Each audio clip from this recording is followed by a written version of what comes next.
Bom dia, meu povo, minha pova. Boa tarde, boa noite, boa madrugada. Vai depender do horário que você vai assistir essa videoaula sobre o imperialismo e neocolonialismo, né?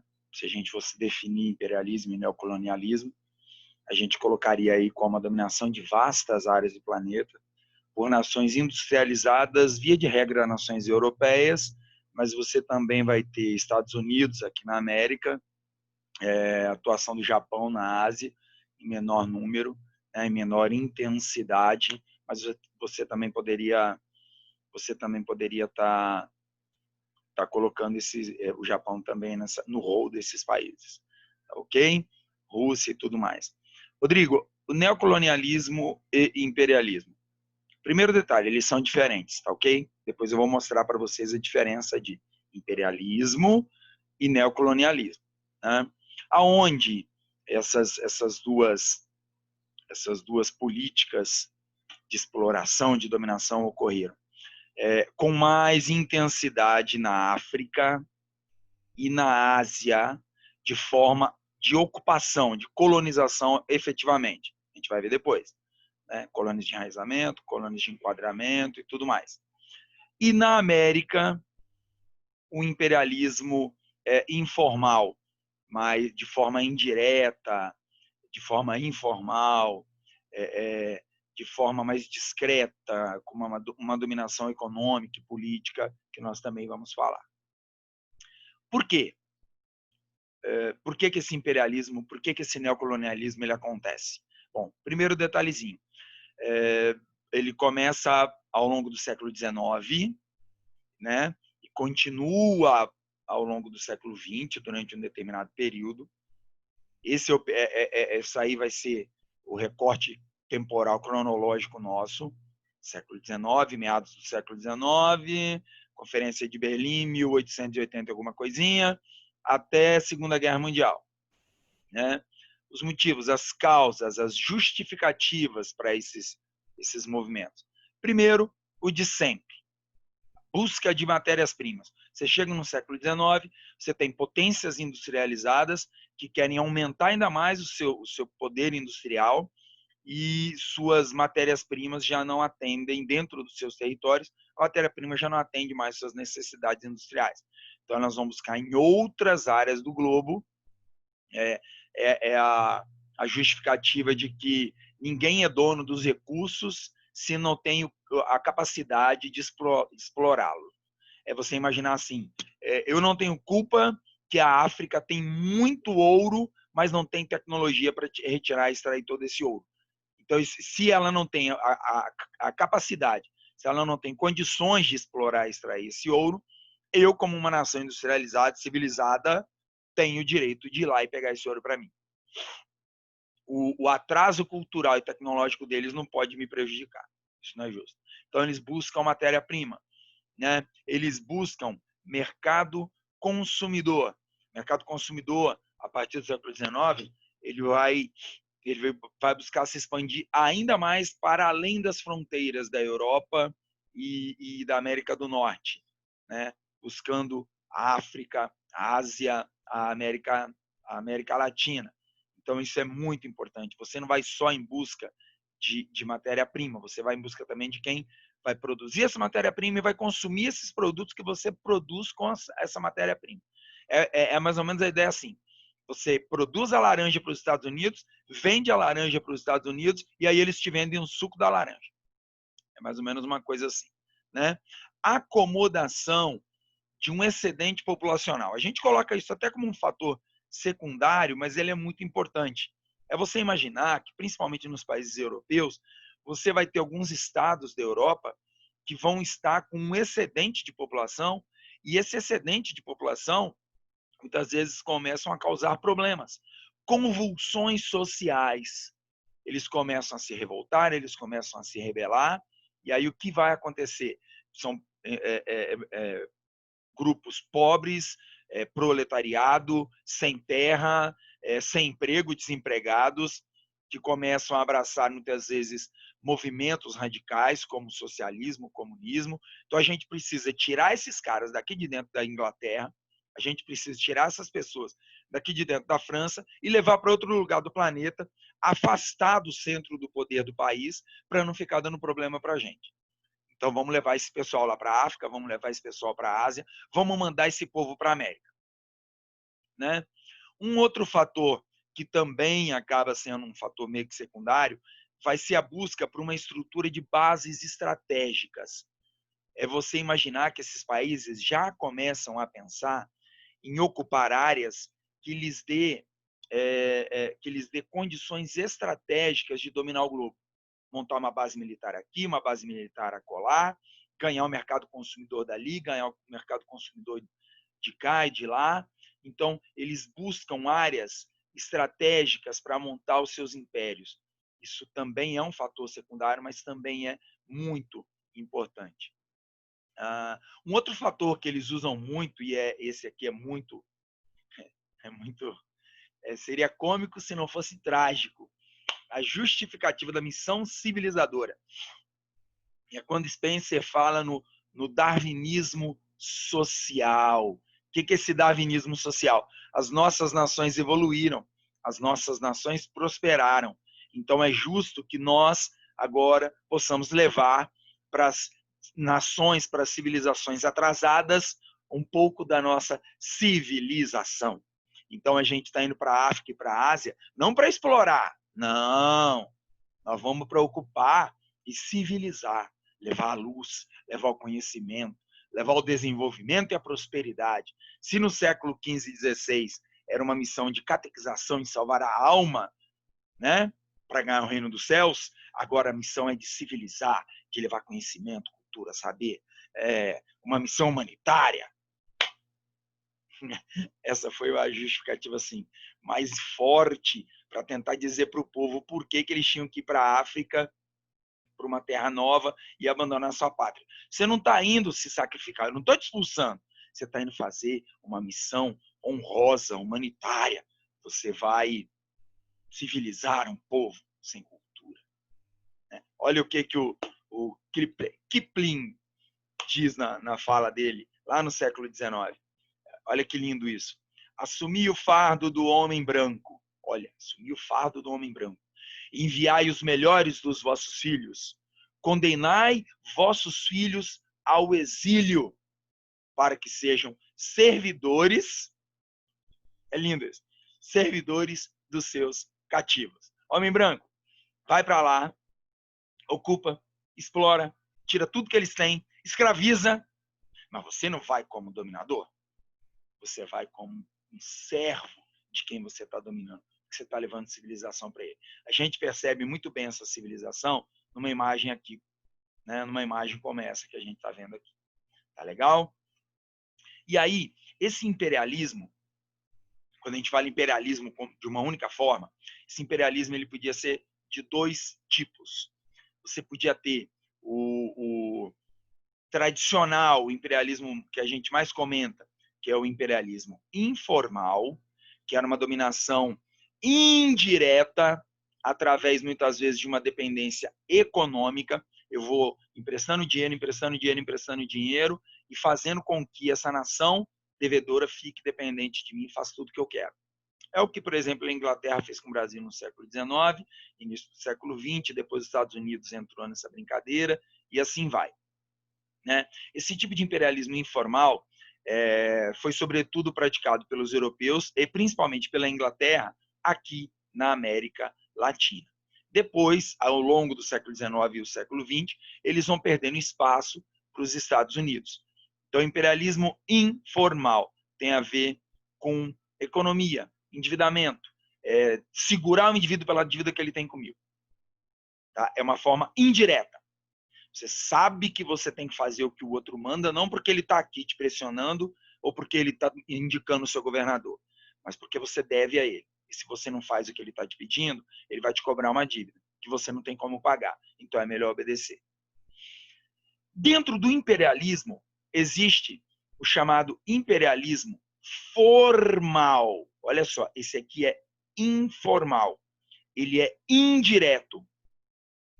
Ele é informal. Indireto, é invisível, tá bem? Mas existe o imperialismo formal. O imperialismo formal, ele é direto, é pela força. Você sente a presença, você vê a presença, você identifica o dominador.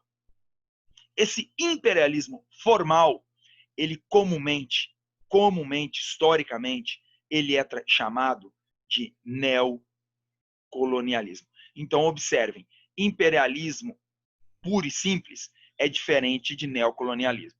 Imperialismo, ele pode ser o informal, indireto, ou o imperialismo, ele pode ser o formal. E esse imperialismo formal, ele é o que a gente conhece como neocolonialismo. Né? No imperialismo formal, vamos falar neocolonialismo, no neocolonialismo, você tem realmente uma dominação direta. Você tem uma dominação política, você tem uma dominação militar, você tem uma dominação administrativa. Você elimina a soberania, a independência política de um Estado, de uma nação, de um território.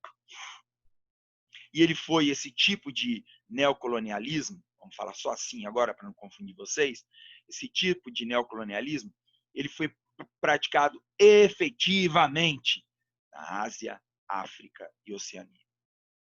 Tá? Esse neocolonialismo ainda, ele não era um único tipo de neocolonialismo. Esse neocolonialismo, ele era de 3 espécies, de 3 tipos diferentes. Primeiro, você podia ter o neocolonialismo de colônias mesmo, as colônias propriamente ditas. Né? Uma potência europeia vai na África, pega um território e fala, esse território é meu, essa é uma colônia minha, é a minha colônia. A África do Sul é uma colônia inglesa, ponto. Quem governa, quem administra, quem faz tudo na África do Sul? A Inglaterra. A Inglaterra.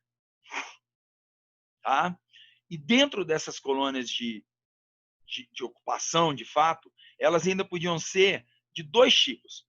Então, você tem o neocolonialismo, do tipo de colônia, que ainda podiam ser de 2 formas. As colônias de enraizamento, que eram aquelas colônias que você enviava aquele excedente populacional para ocupar a terra. Então, o nativo perdia a posse da terra. Sai daqui, cachorro. Isso aqui não é seu mais. Isso aqui agora é do Zezinho, inglês branco, que vai civilizar vocês. Essa terra não é sua mais, você perdeu a terra. Então, eram as colônias de enraizamento. Pega esse excedente populacional da Europa, manda para essas áreas e entrega essas terras para eles. É a colônia de enraizamento. Ou você podia ter as colônias de enquadramento. É você imaginar o seguinte: Índia, eu vou manter o governo, tá ok? O governo vai ser, o dirigente vai ser indicado por mim, eu vou indicar o dirigente para a Índia, tá bem? Eu vou indicar o dirigente para a Índia. Quem vai governar a Índia vai ser alguém que eu indiquei, só que a Índia agora é uma colônia minha, ela vai produzir para mim. O proprietário, o nativo, ele não perde a terra, o habitante local, ele não perde a terra, ele continua tendo o poder, ele continua tendo a posse da terra, tá?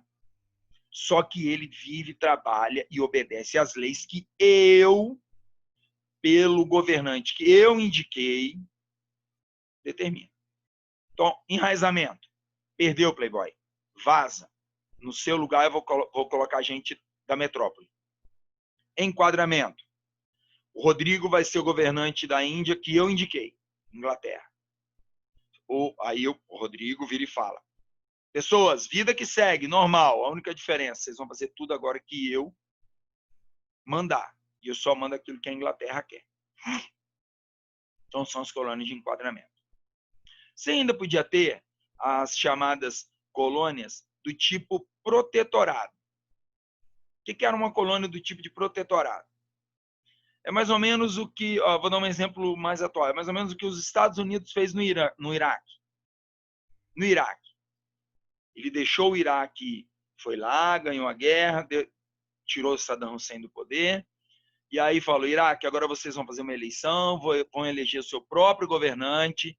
Então, a população escolhia o seu próprio governante, o Estado ele tinha o seu próprio governante, só que esse governante obedecia a ordens da metrópole. Obedecia a ordens da metrópole. China, por exemplo. A China tinha o seu próprio imperador. A China tinha o seu próprio governante. Só que em dado momento, esse governante fazia tudo que os ingleses mandavam. Então, observem, ó, a diferença, enquadramento. Eu coloquei alguém do Brasil para governar a Argentina. E essa pessoa que eu coloquei para governar a Argentina vai governar a Argentina e a Argentina vai fazer tudo que o Brasil precisa. Agora, olha a diferença. Eu sou o Brasil e eu permito que a Argentina escolha o seu governante. Só que esse governante vai ser argentino. Foi escolhido pelos argentinos. Só que ele vai ser obrigado a fazer tudo que eu, Brasil, quero. Porque senão eu vou lá, vou invadir, vou tomar, vou conquistar, vou controlar. Então, essa era a colônia do tipo protetorado. O governante foi escolhido pelos argentinos, mas ele é obrigado a fazer tudo que o Brasil determina. É um exemplo, tá, gente? É um exemplo. Ele é obrigado a fazer tudo que o Brasil determina, para não sofrer invasões, para não sofrer represálias. E ainda existiam as colônias, as chamadas áreas de influência, que eram muito sutis. É você imaginar assim, Brasil e Argentina de novo, tá? Brasil e Argentina de novo. Eram muito sutis. Argentina, eu sou o Brasil, eu tenho mais poder que você, eu tenho interesse no seu mercado consumidor, eu tenho interesse na sua matéria-prima. Saiba o seguinte, eu tenho poder para te invadir, te dominar a hora que eu quiser. Mas eu não quero fazer isso. Então você pode continuar a sua vida bonitinha, pode continuar com as suas eleições, pode escolher quem vai te governar ou não, só que eu acho bom você não fazer nada que me desagrade. Então eram as chamadas áreas de influência. Você tinha, era o colonialismo, né? Mas você tinha uma influência meio que indireta, mas você deixava claro, olha, eu não estou aí, não estou te dominando, eu não estou aí, eu não estou indicando quem te governa, eu não estou aí, eu não estou mandando você fazer o que eu quero. Mas é bom você fazer, porque se eu mudar de ideia, eu te transformo numa colônia de enquadramento. Eu te transformo numa colônia de enraizamento. Fui claro? Era mais ou menos assim. Tá? Aí aqui embaixo vocês têm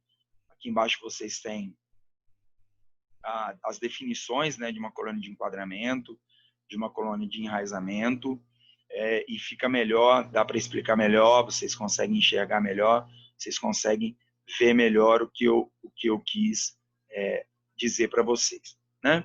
Rodrigo, o neocolonialismo é a mesma coisa que colonialismo? Não. Não.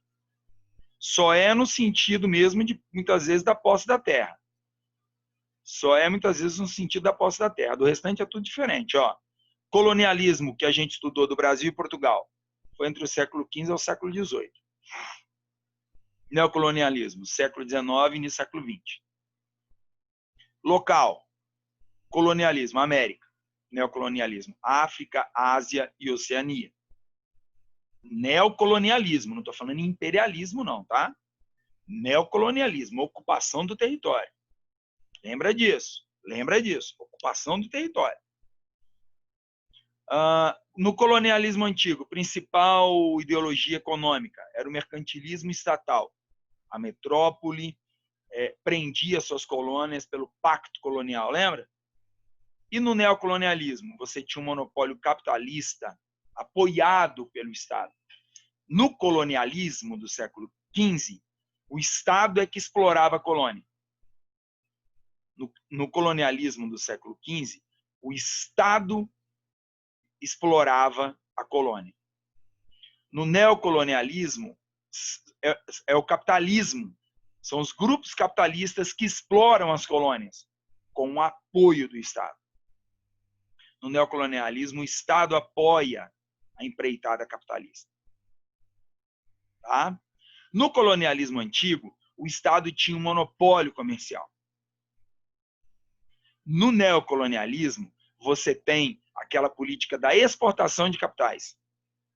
Então, você vai pegar a indústria do país sede, da Inglaterra, da França, da Holanda, da Alemanha, da Bélgica, você vai pegar e vai levar para suas colônias, principalmente aquelas indústrias mais atrasadas, com tecnologia mais atrasada, com mais poluidoras, você leva para as colônias e monta ali naquelas colônias. Por exemplo, a África do Sul, na Índia, você monta essas indústrias de tecnologia mais atrasada, mais poluidoras, que exige mão de obra menos qualificada, você leva essa tecnologia, essa indústria para lá e deixa o país sede com as indústrias mais modernas, com tecnologia mais avançada. A justificativa ideológica do colonialismo, expansão da fé cristã. A justificativa ideológica do neocolonialismo, missão civilizadora. Vamos civilizar esse povo. Vamos tirar esse povo da barbárie, do atraso. Lindo, perfeito. Qual o tipo de capitalismo, Rodrigo, do colonialismo? No colonialismo típico do século XV, era o capitalismo comercial. No neocolonialismo do século XIX, você tem o capitalismo financeiro ou o capitalismo monopolista. Né? Então, você já tem aquele capitalismo da indústria, do mercado financeiro, dos bancos, atuando ativamente dentro das colônias. Tá bem? Aqui é uma mapinha para vocês perceberem as áreas de dominação da França, as áreas de dominação inglesa, as áreas de dominação portuguesa, as áreas de dominação da Bélgica, as áreas de dominação espanhola, as áreas de dominação dos italianos, colônias que eram meio colônias, meio inglesas e independentes, né, seriam aqui áreas de influência, seriam colônias de enquadramento ou de áreas de influência. Tá?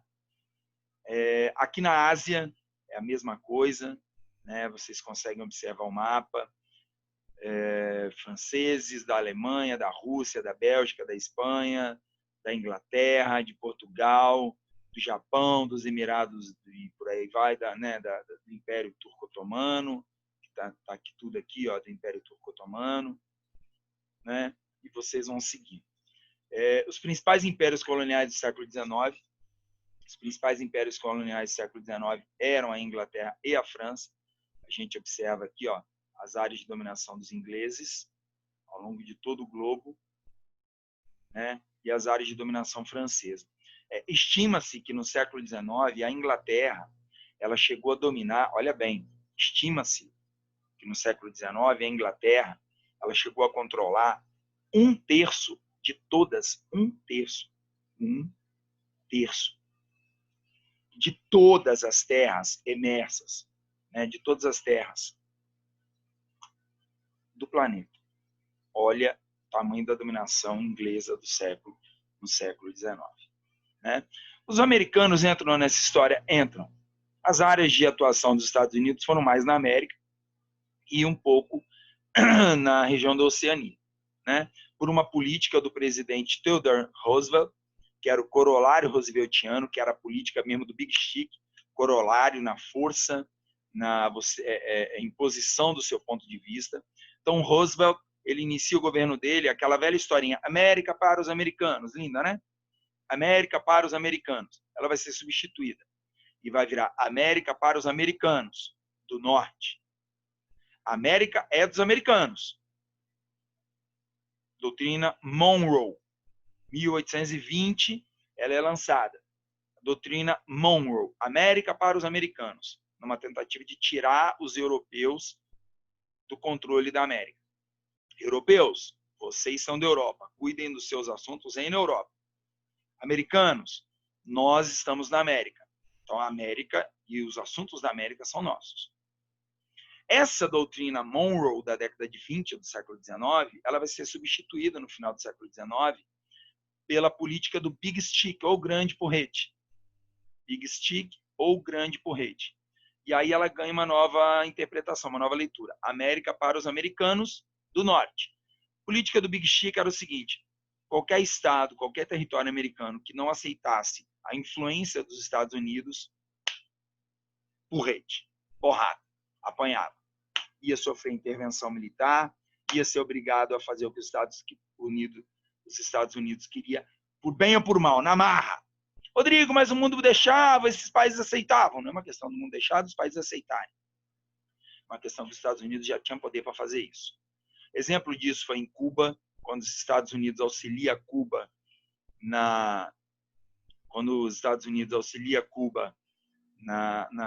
seu processo de independência da Espanha, né? Eles vão auxiliar, eles vão financiar, e aí depois vão acabar ganhando, como compensação da Espanha, eles ganham os territórios na Oceania das Filipinas, eles ganham Porto Rico como indenização, eles conseguem, inclusive, colocar na própria Constituição cubana uma emenda constitucional, em 1901, se não me falha a memória agora, chamada Emenda Plant. Estava na Constituição cubana. A Emenda Plant dizia o seguinte, que vendo qualquer tipo de risco que Cuba corresse, os Estados Unidos tinham o direito de interferir. Olha que louco. Estava na Constituição cubana. Se Cuba correr algum risco de descarrilhar, de desandar, os Estados Unidos têm permissão para interferir. Né? Eles fizeram isso, acabaram ganhando a ilha de Guantánamo, tão comentado hoje em dia, né? Até hoje eles têm a base deles lá em Guantánamo, em Cuba. Eles interferiram no Panamá, né, também incentivando o seu movimento de separação, e depois acabaram ganhando como compensação a permissão para construir o Canal do Panamá, que você estuda em geografia. Eles interferiram na independência da Nicarágua, né, e também transformaram a Nicarágua numa área de influência. Então, a política do Big Chic era assim: a América não é dos americanos? Não, não, não. Não, não, não. A América é dos americanos, mas dos americanos do norte. Né? Isso aqui é uma charge da época. Um homem vira e fala, poxa, mas a América não é dos americanos? Aí o tio Sam responde, claro que é, mas vocês são sul-americanos. Ela é dos americanos. Americano é só do norte. Americano legítimo é do norte. Vocês são sul-americanos, latino-americanos. Vocês não são americanos.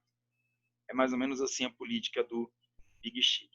As consequências do neocolonialismo, Rodrigo: desestruturação dos sistemas produtivos locais, as áreas dominadas vão ter toda a sua estrutura produtiva ancestral, milenar, destruída, o que obviamente vai acabar causando fome, né, uma fome endêmica em determinadas regiões, fome, miséria, pobreza, desigualdade social, uma submissão econômica absurda. Essas áreas elas vão ficar dependentes economicamente das suas metrópoles e depois do mundo, é o que a gente vê hoje em grande parte do continente africano, da própria Ásia em si, agravamento dos conflitos regionais, vão contribuir ainda mais para o desenvolvimento das nações industrializadas, né? Vão causar, aí olha bem, o neocolonialismo vai acabar causando disputas imperialistas. E essas disputas imperialistas, por sua vez, vão ser um dos fatores que vão levar à Primeira Guerra Mundial, que é um outro tema, que é um outro assunto a ser trabalhado, a ser explicado. Né? Então, as consequências, em sua esmagadora maioria, vão ser consequências extremamente devastadoras, desastrosas, terríveis para as áreas ocupadas, para as áreas dominadas. Né? Tudo isso começa, como eu disse, pela Conferência de Berlim, 1883, onde as potências europeias sentam numa mesinha, igual vocês estão vendo aqui. Ó. Eles sentam numa mesinha e dividem a África e a Ásia. Eles dividem a África e a Ásia. Esse território aqui é seu, vai lá e pega. Esse território aqui é seu, vai lá e pega. Esse território aqui é seu, vai lá e pega. Esse território aqui é seu, vai lá e pega. Eles chegam lá, dominam e conquistam. A Bélgica, por exemplo, a Bélgica ela vai dominar o Congo e o Congo vai ser um território do rei da Bélgica. Do rei da Bélgica. Assistam o filme Tarzan, o último que saiu, vocês vão perceber. Vai ser um território do rei da Bélgica, como se fosse uma área particular dele. Tá? E o mundo com isso acaba ficando meio que dividido. O sul vai produzir a matéria-prima que o norte precisa para produzir e consumir. Que o norte precisa para produzir e consumir. Eu espero que vocês tenham entendido. Se tiverem alguma dúvida, fiquem à vontade, coloquem aí nos comentários, falem, digam. Estamos aqui para responder, para ajudar o que você precisar. Beijo no coração, povo do meu Brasil, valeu, fiquem com Deus.